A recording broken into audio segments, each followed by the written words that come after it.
개신교에 목사가 있고 성공회와 분리, 정교회에는 신부, 사제가 있는데 이 목회자와 성직자는 어떻게 달라진 걸까요?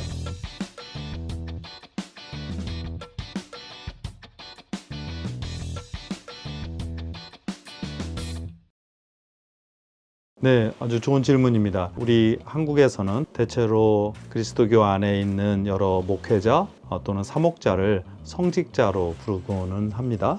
그런데 교회 전통에 따라서 그 의미가 사실은 아주 분명하게 구분되는 경우가 있습니다.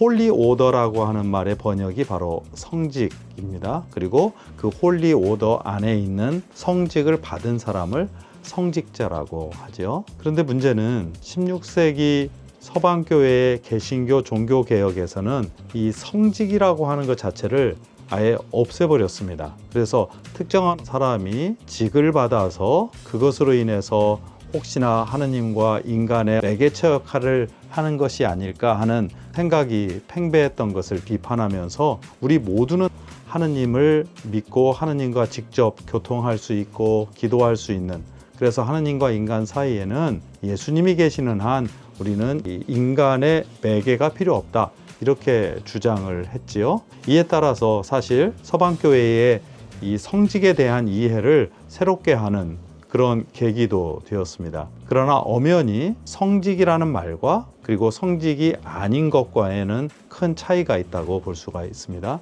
교회는 그것이 동방교회든 또한 서방교회든 적어도 오랜 초대교회 전통 안에서는 교회가 세운 성직이라는 질서가 있었습니다.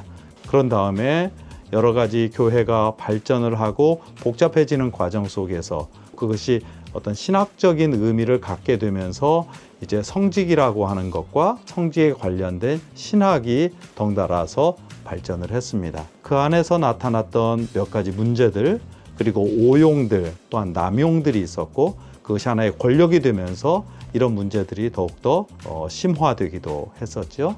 아마 그런 점 때문에 교회를 개혁해야 되겠다, 교회를 새롭게 해야겠다라고 하는 종교개혁자들의 입장에서는 이 교회의 부패와 타락, 권력화, 그리고 그 권력의 남용이 성직이라고 하는 것에 있겠다고 생각을 하고, 원래 하나님과 인간 간의 관계, 그 안에서 예수 그리스도의 역할에 좀 더 초점을 맞추면서 굳이 성직이 필요한가, 이렇게 생각을 했던 겁니다.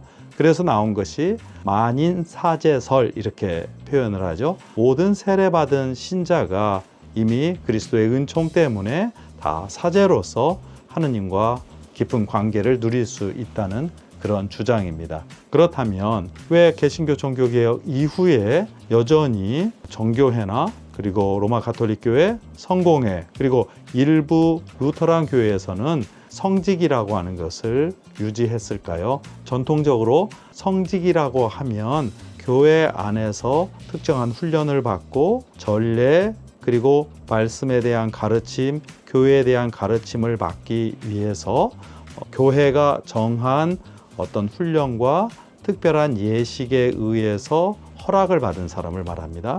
주교가 있고요, 사제, 그 다음 부제가 있습니다. 이 내용들은 모두 성서에 근거한 겁니다. 쉽게 표현을 하자면 성서에서 우리가 감독 또는 장로, 그리고 집사라고 하는 표현이 있는데, 이것이 각각 지금 성직이라고 하는 제도를 유지하고 있는 교회에서 사용하는 주교, 사제, 부제에 해당하는 말입니다. 그런데 그 쓰임새가 성서에 있는 말과 그리고 교회 전통 안에서 사용하는 말과는 아주 큰 차이가 있죠. 왜냐하면 교회는 초대교회 때뿐만 아니라 그 이후에 계속해서 발전해 오고 복잡하게 진행되었고, 거기에 신학적인 의미들을 붙였기 때문입니다. 무엇보다도 초대교회에서 가장 중요하게 여기는 것은 주교입니다. 주교라고 하는 것은 어느 한 공동체를 책임지고 있고, 또한 그 안에 있는 여러 신자들을 보살피는 직분을 말하는 겁니다. 그런데 이 주교는 여전히 교회의 가르침을 제대로 준수하고 보존하여서 물려줘야 할 책임이 있습니다. 왜냐하면 교회가 점점점 커지고 많아질 때 주교가 모든 교회들을 다 다니면서 할 수가 없었기 때문이죠. 그래서 주교의 위임을 받아서 세운 사람이 바로 사제입니다. 교회가 나중에 발전할 때는 이 사제 중에서 주교를 뽑는 일들이 일반화가 되었습니다. 부제는 이 디아코노스라는 말에서 나왔는데요. 뭔가를 위해서 봉사한다는 뜻입니다. 그래서 대체로 이 부제는 주교의 옆에 있어서 주교의 모든 업무들을 돕는 분이었습니다. 그리고 주교의 가르침 혹은 똑같은 주교의 위임을 받은 사제의 가르침과 여러 행동들을 이 교회 안에서뿐만 아니라 사회로 연장시켜서 일을 하는 역할들을 맡았죠. 그래서 이 교회와 사회의 어떤 다리 역할을 하는 게 부제였습니다. 특별히 교회가 세상을 위해서 기도하고 하나님께 드리는 그 모든 일에 있어서 교회와 세상을 연결시키려는 노력을 했고요. 두 번째는 교회가 이 사회 안에서 보살펴야 할 사람들에게 펼치는 손길의 역할을 부제가 하기도 했습니다.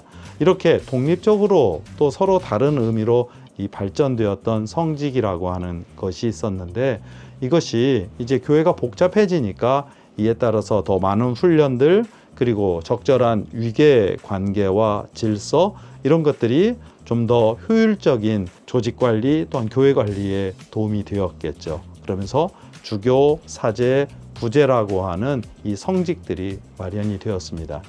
무엇보다도 중요한 것은 어떻게 예수 그리스도의 복음을 이 교회 안에서 펼쳐내는가, 그리고 하느님의 백성들과 더불어서 하느님께서 예수 그리스도 안에서 펼쳐내신 구원의 사건을 함께 축하하는가, 이 일이 예배를 통해서 이루어졌고요. 이 예배를 감당하는 일이 바로 주교와 사제의 대단히 중요한 일이었습니다. 정확하게 복음을 선포하고, 그리고 교회의 전통을 가르치고, 그리고 하느님을 찬미하는 전례를 제대로 드리면서 그것을 이어주는 역할을 했다고 볼 수 있습니다. 이 일들이 교회의 선교를 위해서 하느님의 여러 가지 활동을 선포하는 일에 있어서 너무나 중요하게 여겼기 때문에 교회는 이를 성직이라고 했습니다.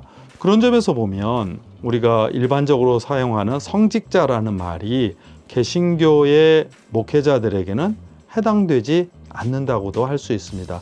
그러니까 개신교가 실제로 성직이라는 제도를 없앴기 때문에 개신교 목회자를 성직자라고 말하는 것은 엄밀한 의미에서는 사실 모순되는 것이죠. 그러나 대부분 성직자라고 하는 말이 교회를 위해서 또한 선별되고 또한 훈련받고 그에 따라서 살기로 하느님께 약속한 사람들에 대한 일반적인 용어로 사용한다고 볼 수 있습니다. 성공회나 로마 가톨릭 교회 정교에서는 사목자라는 말을 사용하고 있는데요. 이 사목자는 굳이 성직자가 아니어도 됩니다. 그러니까 개신교에서도 목회자라는 말을 사용을 하는 것이죠. 그래서 교회 안에서는 이 목회자를 그냥 아무나 세우지 않고 특별한 훈련, 그리고 어떤 식별의 과정을 통해서 그들을 세우는 일들을 합니다. 성직을 지키는 교회 전통에서는 서품이라고 또는 성사라고도 합니다. 또 이 부분에서 그 전례적 전통에 있는 교회와 또 그렇지 않은 개신교회 또 이해의 차이가 있죠. 서품이라고 하거나 또는 성사라고 하는 데 있어서 개신교는 반대를 하고요. 성직 전통을 이어온 교회에서는 목회자가 실질적으로 서품과 성사에 의한 것이 아니기 때문에 목회자의 직분을 다른 성직 전통의 교회에서 인정하지 않는 경우가 있습니다. 예를 들어서 성공회의 다른 교단의 성직자 혹은 목회자가 이 전입되어서 들어온다고 할 때 로마 가톨릭 교회나 정교회에서 서품을 받은 부제님이나 그리고 사제는 성공회 안에서 다시 서품을 받지는 않습니다. 그에 비해서 개신교 안에서 이제 안수를 받은 목사님들 또 다른 목회자들은 성직의 전통이 없었기 때문에 성공회에 들어올 때는 서품 성사를 통해서 부제로, 사제로, 그리고 필요에 따라서는 주교로 서품을 받아야 하는 그런 필요가 있습니다. 중요한 것은 우리가 어떻게 이 성직의 의미, 그리고 성직에 담겨 있는, 그리고 목회와 목회자에게 담겨져 있는 의미를 사느냐는 것입니다. 개신교의 그런 도전은 대단히 중요한 영향을 끼쳤습니다. 그래서 지금 모든 그리스도 교회는 이렇게 이야기합니다.